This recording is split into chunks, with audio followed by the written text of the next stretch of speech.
Hi, I'm Lisa Bolte. I'm the eldest daughter of Max and Pauline Bolte. I was raised in the Redlands and I started dancing here at the age of 7 years old.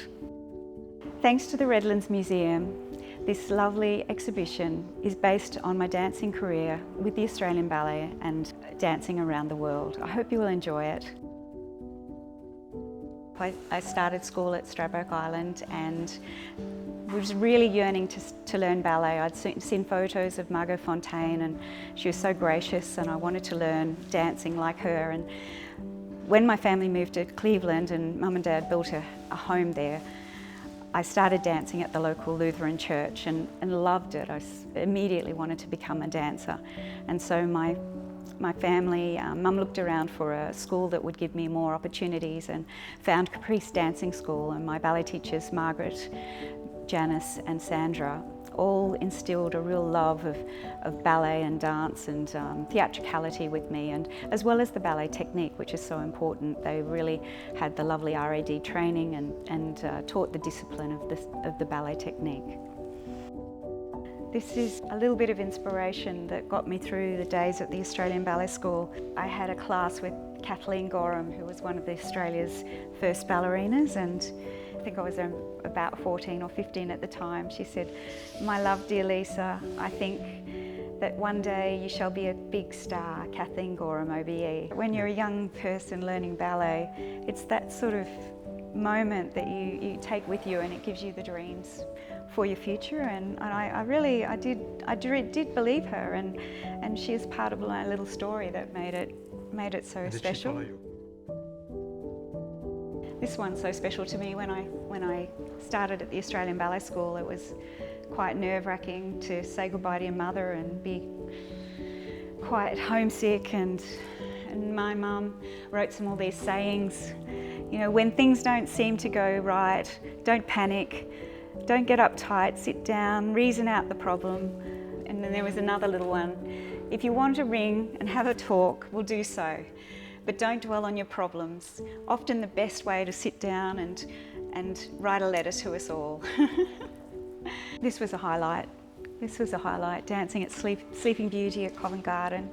Having the opportunity of a really big classical work. It's one of the great classical ballets. And so for the bicentennial celebrations of Australia's history, we were invited to dance as a company in London, and I was only quite young and still a quarter ballet choreographed dancer, but I had the opportunity to dance on the matinee of the season in London, which was quite an extraordinary experience, very nerve-wracking, and at the time the pressure was just huge to overcome your nerves and to burst out on stage and just share your love of dance with the English public was fantastic. Yeah, it was special. And a few nights before, as a company, I was dancing a soloist role, so I was in amongst it, and we performed for the Queen, and that was a big celebration to have a gala for the Queen, and the theatre was all decorated with wattle, and there was so much that was special about this occasion. It was taking the Australian Ballet to London, showing the art that we did so well, and we'd just come from dancing in Russia as well. We'd done 3 weeks in Russia. We'd danced in St. Petersburg and Moscow and Odessa in Ukraine, and that was a really wonderful, wonderful moment to be back dancing in these great opera houses, and particularly to dance Romeo and Juliet and have the magnificence of such a wonderful ballet, and to be a part of the Australian Ballet on tour was always a highlight. To be actually able to take our company to the world and to show what we did was a really a lot of fun, but really very special. And yeah, I have this story. We were taking Capella to the big special night for Princess Diana, but before we were in Nervi in Italy, and I don't know why, but I got really very nervous. I got the wobbles.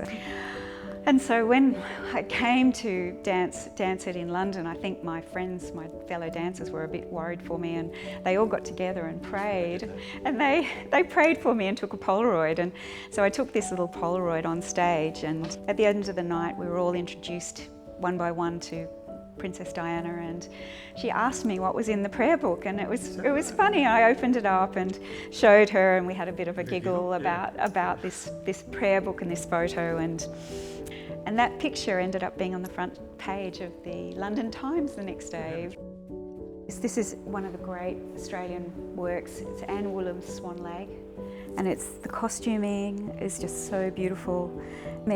Swan Lake, you know, it's such a challenge. It's the technical finesse, especially of going into the Act 3 and the different role play. So for me, this was a real ballet that did grow. It grew a lot with me through my career, and I first danced it in 1990, and then each year after that, it was, you know, wonderful to revisit and with the different partners. And in 1998, I think it was, I was invited to dance Swan Lake in Denmark at the Royal Danish Theatre, and it was a different production again to this beautiful Anne Woolham's. I danced with a lovely French dancer.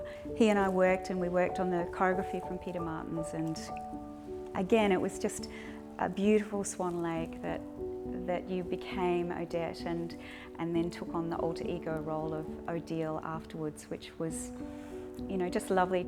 Of doing the two ways of ending, I think I preferred to do the tragic ending. It's sort of somehow, you know, coming together in heaven. It was more beautiful to me, yeah.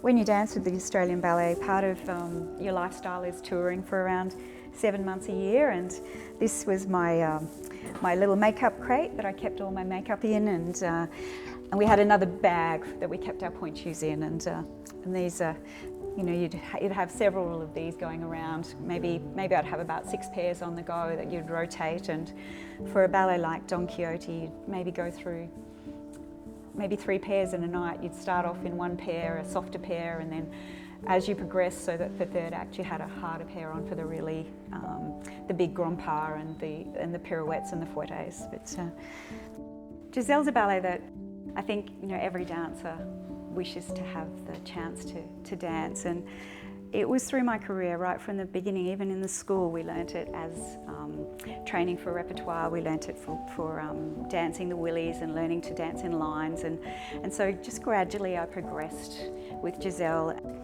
So it's been a big part of my life, and you know, these first performances with Campbell Mackenzie were just so special. We'd had time to really work together, and when we danced together we had a lovely synergy, and I think it was, you know, when you have that beautiful beginning in a role, it just lends itself. So each time afterwards, when I had, you know, many different partners, I danced it with Robert Marshall, Damien Welsh, and each time, you know, coming back to that role, you'd grow a bit or you'd change because the people you were dancing with interpreted it differently, and you'd work on it together, and then, you know, you'd make your own individual interpretation, and then you'd take that together on stage. And it takes you out of your life, I think, ballet, you know, and that's what these great classics can do. They can offer people something really beautiful to hold, and a feeling that maybe connects with their own lives.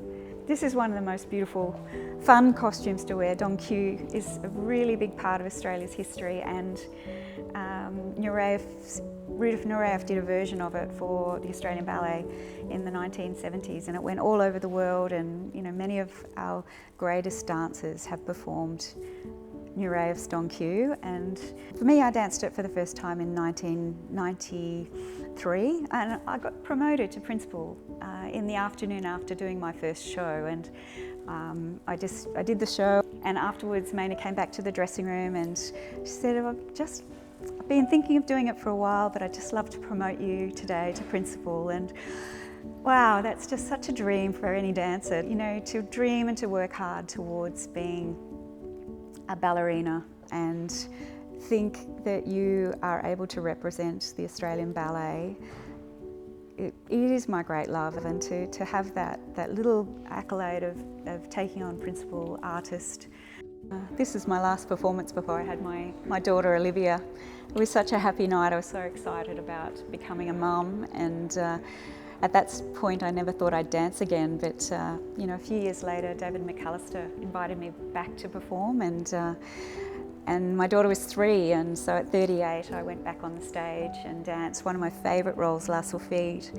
And she was a sylph, she was a fairy really, and it had drama in it and lightness and ethereal qualities. And I remember when you were retiring, I was thinking, oh, no more Lisa, so sad. And then she came back and did La Sulfide, and it was, I can still see you on that stage doing that ballet. It was really quite special after all of the years to see at where you were in your life, to be performing such an intensive and demanding role on that stage. To have my daughter, she watched in the evenings. Mum and Dad came down and they took her to so many shows, and that was really special. And we'd get home from a performance at night and be quite excited by the feelings that you'd captured in the show and the audience and the partnerships. But I'd get home, we brought back to reality.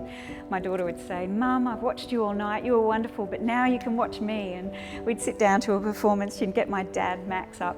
I'd been dancing with a lovely partner called Robert Curran, and Liv would say, "Granddad, come and dance with me. Roberto, you're Roberto." We'd watch Liv dancing the same role, but as a 3-year-old.